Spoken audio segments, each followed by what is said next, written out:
Reading with your kids. Hola, ni hao, konnichiwa, assalamu alaikum, shalom, mahaba, moni muliwanji, namaste, jambo, bienvenidos. Hi, my name is Chadley, and this is the Reading with Your Kids podcast. We're coming to you from the beautiful neighborhood of Reedville in the southwest corner of Boston, Massachusetts. We're so delighted that you're joining us in our mission to help families grow closer through reading.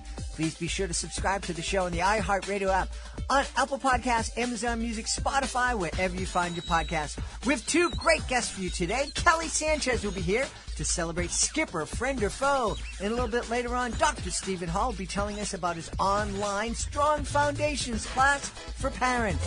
Before we invite Kellie into the studio to start off our program, we want to let you know we have a brand new Reading with Your Kids certified great read. It's Kellie Sanchez's Skipper, Friend or Foe. This is a thrilling mystery adventure story with contemporary themes. It's perfect for boys and girls and teenagers aged 9 to 14. It's a story about friendship, family, loss, bravery, and overcoming adversity. As you will hear Kellie say, the story follows Michael, a 12-year-old boy who lives with his parents and younger sister in the beautiful town of Nowata, Oklahoma. This happens to be where Kellie's from. Michael lives a pretty happy and peaceful life with his family until his mother is diagnosed with a cancer. The news of his mother's illness leaves Michael and his little sister Jennifer shattered and heartbroken. The thought of losing his mom due to this illness makes Michael sad. He's worried, he's angry, he's confused and lonely. He feels helpless, but he decides to take control of his emotions by putting his energy into taking care of his mother. Our panel really loves Skipper, Friend or Foe by Kellie Sanchez, and you're going to love it too. And you're also going to love listening to Kellie talk about the inspiration for the book in just a few seconds. You can read our entire review for Skipper, Friend or Foe at our website, readingwithyourkids.com. And if you're the author of a fantastic children's book and would love to know how you can submit your book to our Certified Great Read panel, go to readingwithyourkids.com, click on Authors, click here, scroll on down to Certified Great Reads. Joining us right now from Nowata in Oklahoma, our guest today is celebrating the publication of her debut middle grade novel. It's called Skipper, Friend or Foe. Please welcome to the show, Kellie Sanchez. Hey, Kellie, how are you? Hi, Jed. Thank you so much for having me. I'm excited to have you on. Kellie and I were just chatting. She is a teacher, becoming a reading specialist, and she is a children's author. So many hats to wear. A few. So tell us about Skipper, Friend or Foe, please. Well, it has many layers, but on the surface, it's a fun, exciting mystery with lots of twists and turns. They are to distract Michael from the turmoil going on at home. He makes a friend. He has a mystery to solve with this dog that they don't know whether he is a good guy or a bad guy. It's told from the point of view of Michael. He's a 12-year-old, and life is not fair because his mom has cancer. His dad is out of town. His sister just isn't no help, and he's expected to do everything. That's his point of view anyway. He grows emotionally, and he sees things from other people's perspectives by the end of the book. It's such an incredible journey for a 12-year-old to take. Yes. As a teacher, you might not know the specifics, but can you get a sense pretty quickly that this is a kid who really he has a great facade, but this kid needs some help? Oh, absolutely.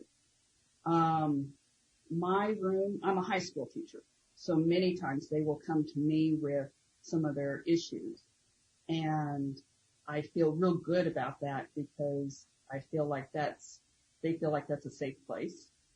And there is a girl that is even going through a cancer scare during COVID. And another one who lost someone during COVID. And they open up. As a high school teacher, why did you choose to write for this younger middle grade audience? My son felt like I was the only one that understood kind of where he was coming from as a middle grader. Michael is based on how I would perceive Jason going through it. Did that terrify you, thinking about this character? It's obviously it's a character you created, but you're envisioning your son going through this kind of turmoil and journey and pain. How did that make the writing kind of weird for you? A little bit, but I wanted them to be okay if something happened to me. Because daughter is also based on my daughter, the sister is, and that's what scared me. Is if something happens to me, then how will they deal with it? So this was my way of helping them know life's going to be okay. Now, I think you said that in the story in Skipper Friend of Fro, the sister was kind of useless. Did your daughter have a reaction to that? My daughter was very, very scared of losing me, and she would have clung to me and not necessarily stepped up to help the situation. Even when she read it, she was like, do you have cancer? Is something happening to you? Is there something? So it's more that she was afraid, and he learns a lot about his sister's point of view too. What an interesting reaction. I'm hoping the answer when your daughter asked you if you were sick, the answer was no, and you were able to reassure her.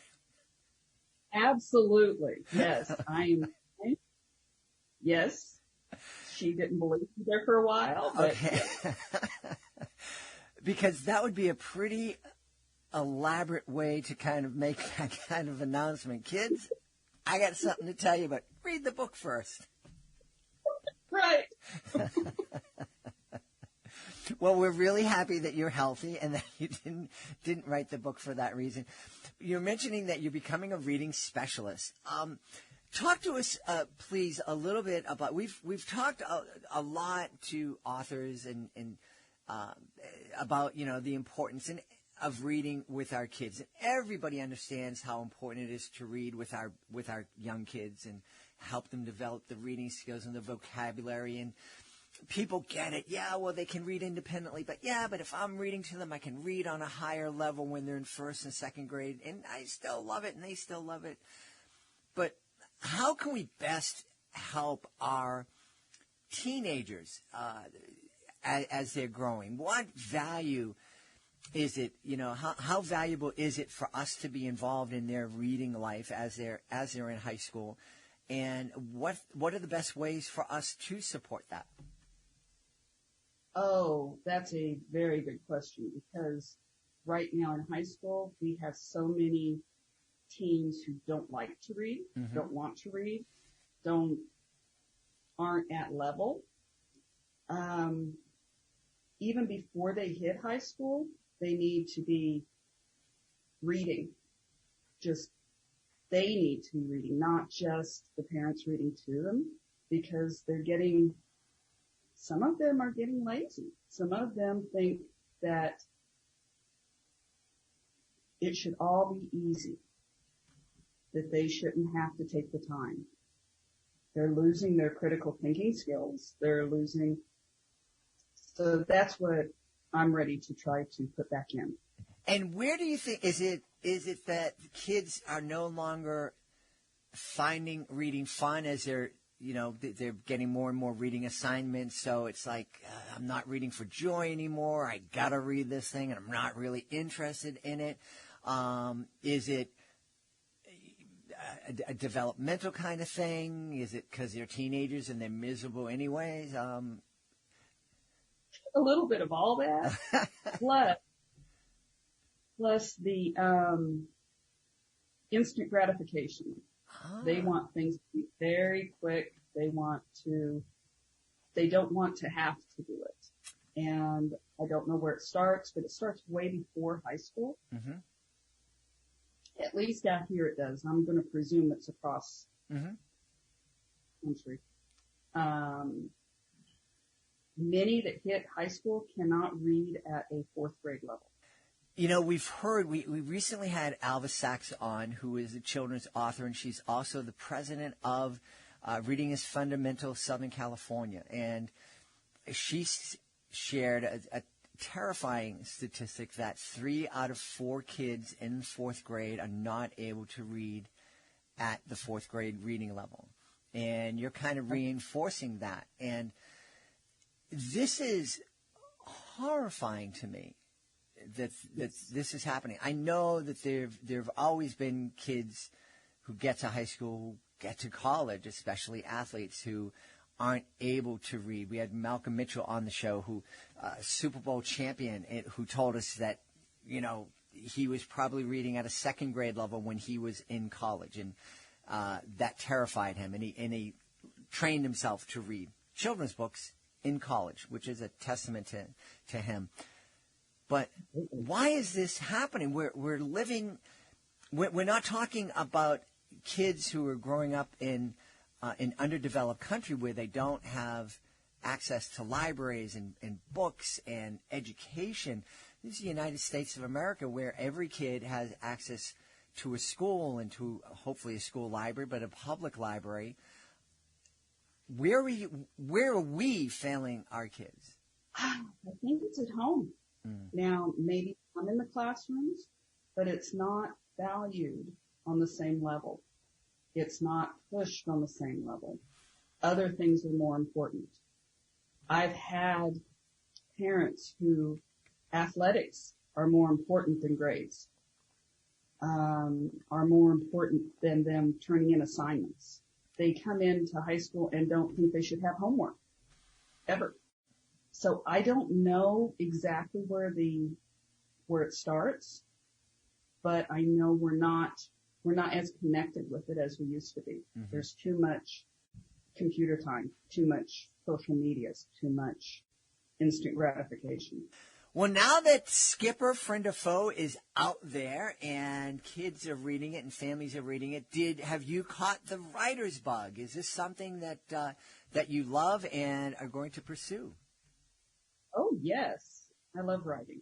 Excellent. Always have. Excellent, excellent. Well, we look forward to those new stories that are going to be coming to you. And I hope that the new stories aren't going to freak out your daughter. Yes, me too. Yes, they're not. So tell us where we can find out more about Kellie Sanchez and your books. KellieSanchezAuthor.com. Excellent, excellent. We've had a great time speaking to the author of the debut middle grade book, Skipper, Friend or Foe, Kellie Sanchez. Hey, Kellie, thanks for being with us. Oh, thank you so much for having me. We hope you enjoyed our conversation with Kellie Sanchez. Please be sure to check out Skipper, Friend or Foe. It's a Reading with Your Kids certified great read. Dr. Stephen Hall will be here in just a second, but before he joins us, we would love to invite you to connect with us on social media, Facebook.com/readingwithyourkids, at Reading with Your Kids on Instagram, and at Jedley Magic on Twitter. And of course, we would love for you to visit our website, readingwithyourkids.com. Sign up for our free newsletter. Joining us right now from Seattle in the great state of Washington, our guest is a really fascinating guest. He's here to talk about a brand new online class for parents that he's offering. It's called Strong Foundations. Please welcome to the show, Dr. Stephen Hall. Hey, Dr. Steve, how are you? Great. Thank you for having me. So tell us about Strong Foundations. Well, this is a class that we just launched. It's an online class. And the idea is, so I'm a physician. I've been an integrative physician since the mid-'80s, before it was even called that. And I'm really interested in keeping people healthy. And what I found early on is that a lot of my patients are having problems in their life because they just don't know how to be healthy with their own feelings. So for depression, anxiety, addictions, making bad choices in career, bad choices in relationships, a lot of those issues come up because we just don't know how to get the information our feelings are bringing us and make appropriate choices. And so I thought, if children could just be raised to be healthy with their feelings from the get-go, that would actually be a very great form of preventative medicine. We've talked a lot here on the show about parents helping their kids identify what their emotions are, so that when a kid is feeling bad, and I know I've talked about this on the show, my son was one of these guys who he knew he didn't like the way he was feeling, but he didn't know why, and so it always was expressed through anger. He's like, I don't like the way I'm feeling, but he wasn't able to go beyond that. We kind of helped him learn that, maybe he was feeling sad or frustrated or lonely or whatever, and so that was a really big help to him. But I guess in order to be able to help our kids identify their feelings and know, we kind of have to be able to do that for ourselves. Right, and unless you were lucky enough to be raised with parents who were pretty adept at their own feelings, there's a pretty good chance that you just took on the relationship with your feelings the way you were raised, and so you might need to learn a new way of being, similar to, it's kind of like learning a new language in a way. But once you get good at the language, it just flows. It's just automatic. You don't have to think about it anymore. Yeah. So tell us, how is the Strong Foundations class structured? Well, it's an online class, and so you can take it at your own pace. It's divided into 9 sort of modules, and we start with at birth, actually even before birth, because there's things you can do to help prepare yourself while you're, trying to conceive or while you're pregnant. And then we talk about what feelings are and how to, that they bring information, and then we talk about how feelings can help you actually find and uncover these underlying beliefs that you might have. And so we see feelings as messengers, and what we really want to do from the messenger is get the message, and then the messenger can go. Doesn't have to hang around once you get the message from it. And then so we start we've divided the class into like developmental stages, the childhood developmental stages. So 0 to 1, 1 to 3, 4 to 7. And because each stage, the child has a different developmental task. And like, for example, the first year of life, their developmental task is to learn trust and learn that the world is, their needs are going to be met, and that sort of thing. And so, the way you do that is to meet that baby's needs. And I really believe you cannot spoil a child before a year of age, because their needs are just their needs. And if you meet them, then they learn they don't have to manipulate you or coerce you to try to meet their needs. And then once they become toddlers and they have object permanence and they have better language skills, then you can start training them to wait for things a little bit, to have more delayed gratification. And so the way you approach your child depends on what stage they're in. And so we talk about the stage, and then give lots of examples and suggested phrases. For example, a lot of exercises for the parents to, like for a good example, when they're in that preschool age, one of the biggest challenges is getting them out the door on time, and what do you do to help engage their cooperation? And one of the problems we made when our kids were little, our first child was little anyway, before we learned it, is we were offering, she's like 3 years old, and we were offering her way too many choices. And she was going bonkers because she was overwhelmed with all the choices, and she responded by being angry. And once we realized what we're doing, we cut it down to 1 or 2 choices, and she calmed right down. I thought, here we're just trying to be egalitarian, including her in the decision process, and it wasn't appropriate for a developmental stage. She appreciates it now, but now she's 40, so she's in a very different developmental stage. Absolutely. Yeah, that's one of those things. I've heard parents, say to their kids, when it's time to leave the playground or go to the next activity, it's like, okay, Johnny, do you want to go home now? And the parent isn't really asking the question. The parent is trying to tell the kid, hey, it's time to go home. But when you ask the kid a question and they say no, right. Well, you kind of stuck with that answer. Exactly. And we actually talk about that and what to do instead. Mm-hmm. And what you can do, like let's say, it's time to leave the house, and you can say, okay, so it's time to leave the house. Do you want to wear your blue shoes or your red shoes? Ah. And so they still feel like they have a choice, but one of the choices isn't leaving the house or not, Mm-hmm. or because if you say you want to take a bath and they say no, so what we teach is don't ask them that question unless you're willing to live with their answer, because otherwise you're going to end up overpowering them, right? Anyway, yeah. And what does that teach them? Yeah. Every time you overpower their choice. Yeah. One of the things that we've talked about here in the podcast is that, those conversations that we have to have with our teens, they start when your kids are 2 and 3 and 4 years old, having conversations about the books that you're reading. And I'm imagining too that teaching the kids the vocabulary that you're talking about, the vocabulary of words to describe feelings, a great way to do that is through reading and identifying some of the feelings that the characters are feeling. And that's more effective than sitting down with your kid and saying, okay, when this happens, that means that you're frustrated. When this happens, it means you're sad. It's right. Yeah. Yeah. And what studies have shown, really interesting, that children who are read to develop more empathy. Mm-hmm. And then children with more empathy tend to have a higher emotional intelligence. Mm-hmm. And emotional intelligence has been highly correlated with success in life.